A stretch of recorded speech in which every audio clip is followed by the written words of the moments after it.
Gurmagad Caharlik.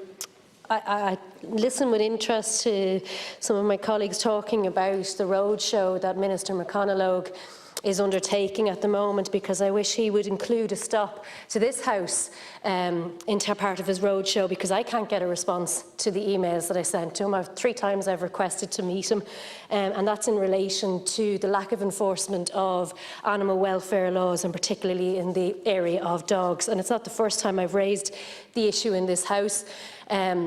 But I'm raising it again this morning because anybody who was watching the BBC Spotlight investigative report last night would be deeply disturbed by the fact that Ireland, as an island, is being used to smuggle puppies outside into Britain from its ports, and it's enabling criminal gangs to make millions of euros. It's depriving the revenue of millions of euros in tax.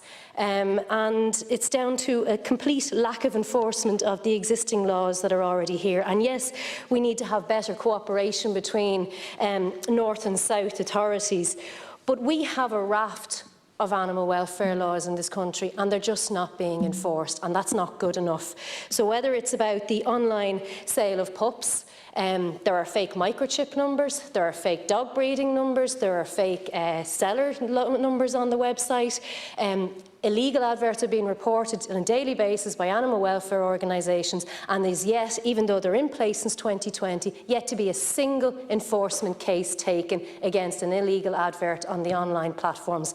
And it's not good enough.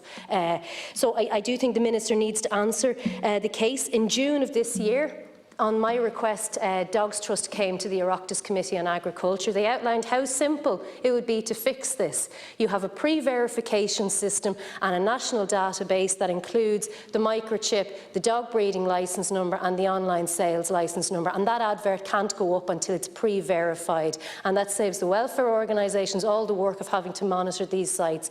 Equally, you can put in place a microchip system that's exactly like the system we have for cars. You put the number in, it tells you what type of dog it is, how old the dog is, and who it's registered to. This is not rocket science that we need to have. We also have a programme for government that promised to strengthen guidelines in the dog breeding regulations. That's not forthcoming. And finally, and I outlined, and it's particularly pertinent to last night's show, there's an anomaly in the Animal Health and Welfare Act, and DSPCA, who are one of the authorised authorities who unfortunately have to go and seize these puppies at the ports, have outlined this, and they will again they'll come before the Oireachtas Committee in November to outline the anomaly. When they seize those puppies, they cannot rehome them within 5 days as they could if they seized them under the Control of Dogs Act. Instead, they have to hold on to those dogs for up to 18 months while the legal proceedings happen. That's bad for the dogs, and it's bad for the animal welfare organisation. So I would welcome if the Minister would maybe come before this House. So maybe, Leader, if you would write to Minister McConalogue and ask him to come in and we have a debate on animal welfare and the lack of enforcement, because I can't get an answer from him. So maybe this House could get an answer. Thank you, Senator.